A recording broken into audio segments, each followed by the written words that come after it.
Hello viewers, एक बार फिर doctor Zahid आपके सामने हाजिर है और हमेशा की तरह हटके, यूनिक और लेटेस्ट अपडेट के साथ मैं आज आपके सामने प्रेजेंट करने वाला हूँ शुगर के मरीज। वो शुगर के मरीज जिनका जख्म अगर हो जाए तो वो भरने का नाम नहीं। मेरे ख्याल है पूरी दुनिया इस प्रॉब्लम से जूझ रही है। तो अच्छी बात यह है साइंटिस्ट ने इसका हल निकाल लिया है और अब ये रिसर्च प्रूव हो चुकी है।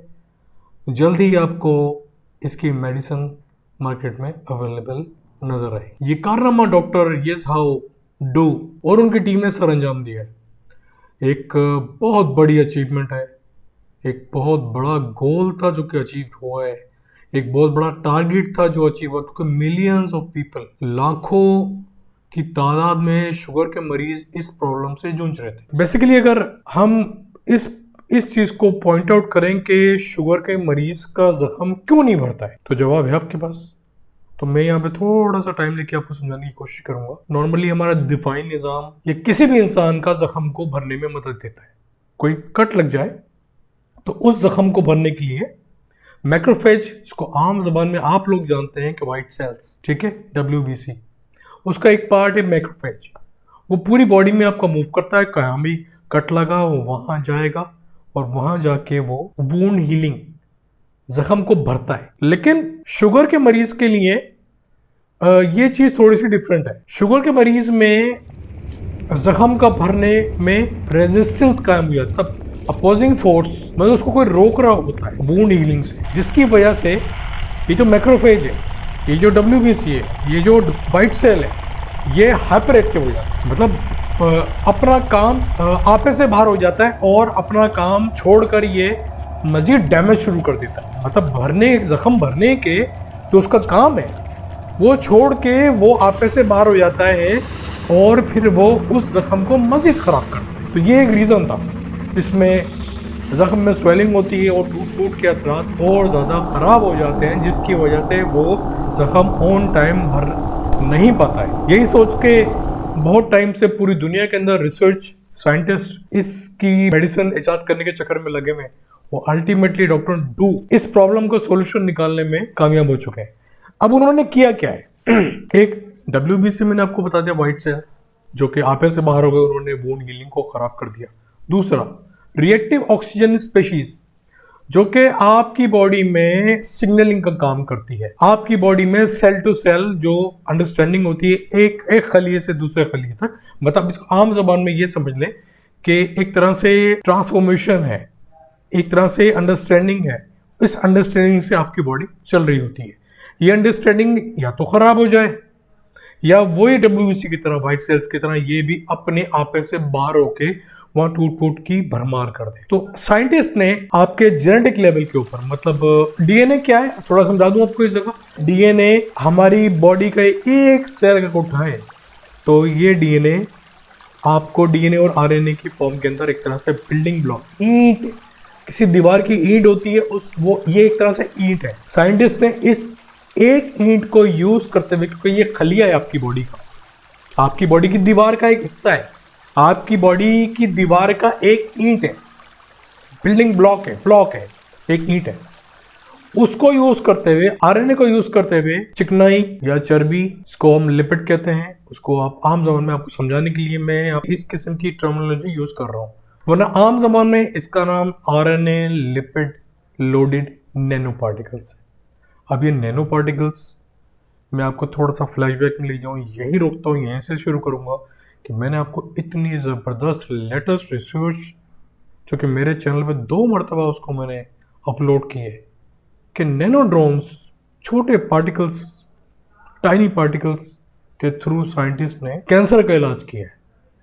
वो देखें, आपको पसंद आएगी, क्योंकि आपको इस प्लेटफॉर्म से तमाम रिसर्च बेस्ड ऑथेंटिक इंफॉर्मेशन मिलेंगी। चैनल को सब्सक्राइब कीजिए, बेल आइकन को क्लिक कीजिए ताकि आपको अपडेटेड इंफॉर्मेशन मिलती रहे।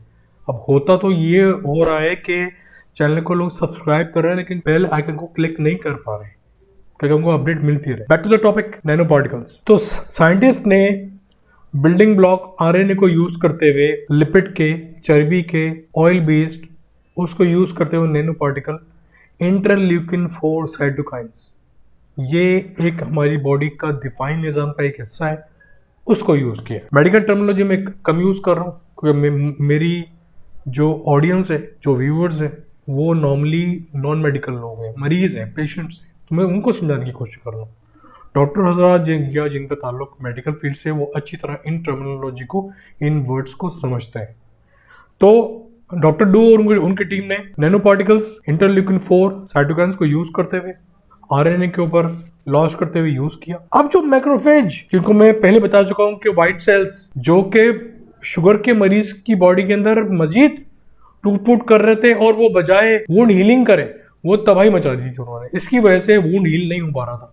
अब ये क्या करेंगे, इंटरल्यूकिन 4 साइटोकाइन्स दिफाई निज़ाम को रेगुलेट करते हुए, कंट्रोल करते हुए, उसकी नॉर्मल एक्टिविटी पे उसको ले जाते हुए मॉड्यूलेशन करेंगे, रेगुलेशन कराएंगे, जिसकी वजह से ये मैक्रोफेज जो कि आपे से बाहर होकर टूट-फूट कर रहा था, वो अपनी असली पोजीशन के ऊपर आ जाएगा, वुंड हीलिंग के, कि वो जख्म को भरने की उसमें आ जाएगा, और वो बाकायदा रिपेरेटिव, मतलब रिपेयर करने की जोन में आ जाएगा, जिसकी वजह से टूट-फूट जो हो रही थी वो टूट-फूट नहीं होगी, बल्कि वो रीजनरेटिव प्रोसेस शुरू हो जाएगा। और जहां रीजनरेटिव प्रोसेस मतलब वुंड हीलिंग, जख्म को भरने का अमल या जख्म को भरने का जो जोर है, उसके अंदर मैक्रोफेज, डब्ल्यूबीसी, व्हाइट सेल्स वापस आ जाएंगे, जिसकी वजह से आपका एक डायबिटिक पेशेंट का वुंड हीलिंग प्रोसेस दोबारा से शुरू हो जाएगा।